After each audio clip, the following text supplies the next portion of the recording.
Assalamualaikum warahmatullahi wabarakatuh. Sobat Misteri Sunyi Mencekam, bahagia sekali kami bisa kembali hadir menjumpai Anda. Tentunya seperti biasa kami akan menyuguhkan cerita-cerita misteri menarik untuk Anda simak.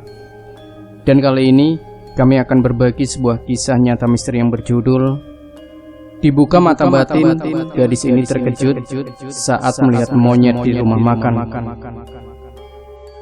Nenek sudah lama tinggal berdua dengan bibiku yang sekarang hanya bekerja sebagai penjaga warung miliknya sendiri. Hal ini yang selalu membuat aku dan keluarga pergi ke rumah nenek yang berada di Jawa Barat setiap 2 minggu sekali. Rumah nenek memang menyenangkan, karena di sekitarnya banyak hal yang tidak bisa aku lihat di rumahku yang terletak di pinggiran sebuah kota besar. Selain itu, sebelum ke rumah nenek, aku dan keluarga selalu menyempatkan diri untuk mampir ke sebuah rumah makan yang letaknya berada di jalan besar tempat rumah nenek berada. Perlu kesabaran dan perjuangan untuk bisa makan di sini, karena tempatnya yang selalu dibanjiri oleh pelanggan, baik warga sekitar maupun orang dari luar. Hal itu terlihat dari beragamnya nomor polisi dari mobil-mobil yang memenuhi lahan parkir setiap kami mencari tempat untuk menepikan mobil. Tentu saja dengan kesabaran ekstra karena pelanggan yang memarkirkan mobil datang silih berganti. Hanya saja, rumitnya usaha untuk makan di rumah makan ini terbayarkan ketika makanan sudah dihidangkan di meja. Memang makanan yang khas dari rumah makan ini adalah ayam bakar dan ayam goreng. Tapi entah kenapa rasanya begitu enak dan selalu membuat rasa laparku meningkat meski hanya duduk diam di dalam mobil dan memperhatikan warungnya saja saat sedang mencari parkir. Ayah, ibu, dan adikku berpendapat sama tentang kelezatan dari makanan yang disajikan oleh rumah makan ini.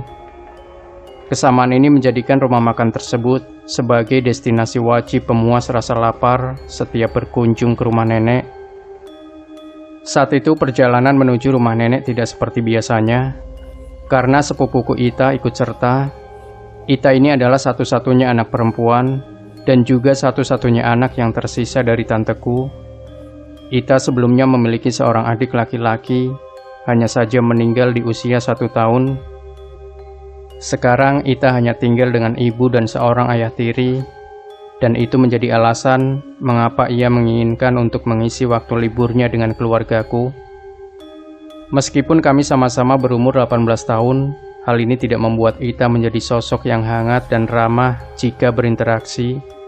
Ia selalu hemat kalimat jika berbicara, dengan kata iya dan tidak sebagai kata yang paling sering ia gunakan. Selebihnya ia hanya tersenyum sebagaimana anak kecil. Setiap aku bertanya kepada ibuku selalu mengaitkannya dengan sesuatu yang tidak aku pahami. Pertama-tama, ibu menyebutkan bahwa Ita dilahirkan di bulan ke-8 dari masa kandungan tanteku. Yang kedua, sampai usia 4 tahun, Ita seringkali menangis tanpa sebab, dan tangisannya selalu tak sebentar. Ibuku bahkan pernah menemani tanteku menjaga Ita yang menangis dari pukul 9 malam hingga pukul 3 pagi ketika usianya masih 4 tahun. Sebagaimana yang biasa dilakukan keluarga kami sebelum ke rumah nenek, kami makan siang bersama di rumah makan yang sudah biasa kami datangi. Setelah berkeliling sekitar 25 menit, kami akhirnya menemukan meja, lalu mulai memesan.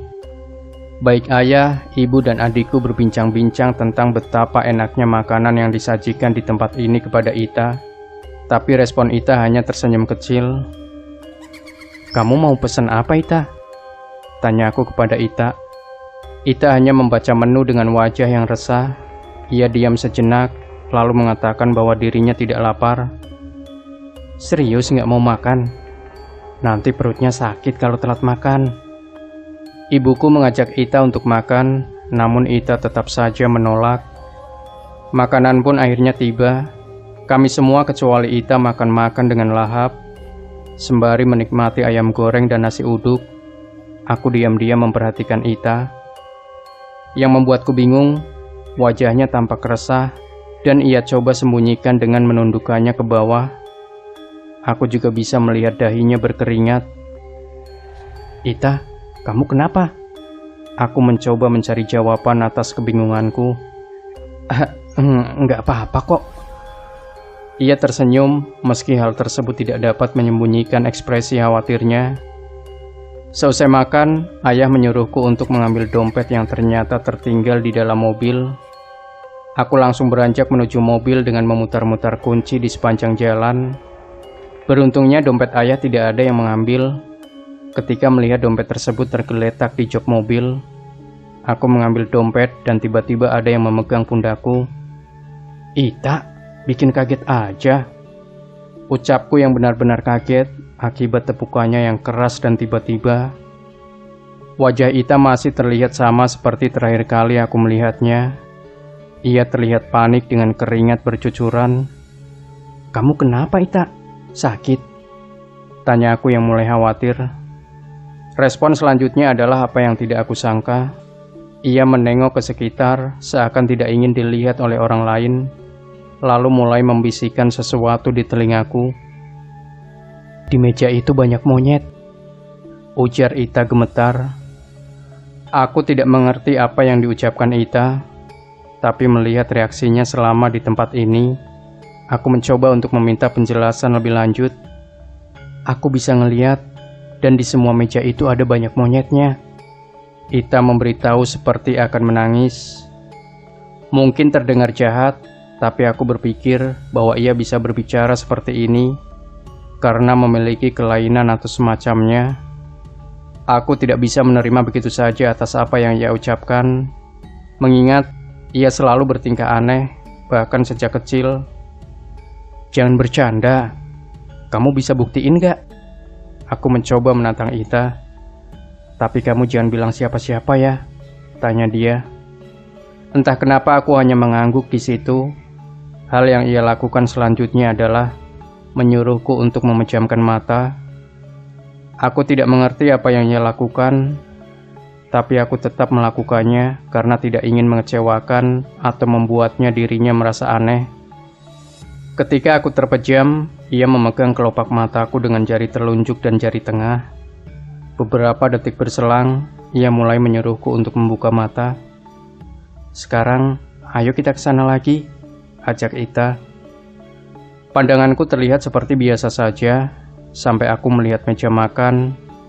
Meja makan bukan hanya dipenuhi oleh pengunjung, tetapi juga sekumpulan kera. Kera tersebut berwujud seperti kera yang biasa ada di kebun binatang atau pentas doger monyet. Mereka berlarian dari satu meja ke meja lain, seakan rumah makan tersebut adalah cagar alam atau hutan untuk mereka. Adapun semua orang termasuk keluarga terlihat seakan tidak terjadi apa-apa. Padahal di meja tempat aku makan, terdapat 5 ekor kera gemuk. "Bersikap biasa saja. Jangan sampai mereka tahu kalau kamu bisa lihat mereka," ucap Ita. Aku memberikan dompet kepada ayah dengan perasaan takut, lalu menyuruhnya agar cepat membayar dan pergi dari tempat ini. Monyet-monyet itu adalah bentuk dari pesugihan, dan tujuannya buat bikin pelanggan mampir, Ita menjelaskanku ketika sudah sampai di rumah nenek. Penjelasan tersebut terasa masuk akal bagiku. Rumah makan tersebut selalu mengundang untuk didatangi.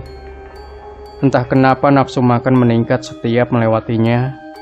Penjelasan itu dilanjutkan dengan pengakuan dari Ita bahwa ia bisa melihat sesuatu yang tidak bisa dilihat oleh orang lain. Ia juga bisa membuka penglihatan orang lain, sebagaimana yang ia lakukan kepadaku. Ia menyebutnya sebagai membuka mata batin.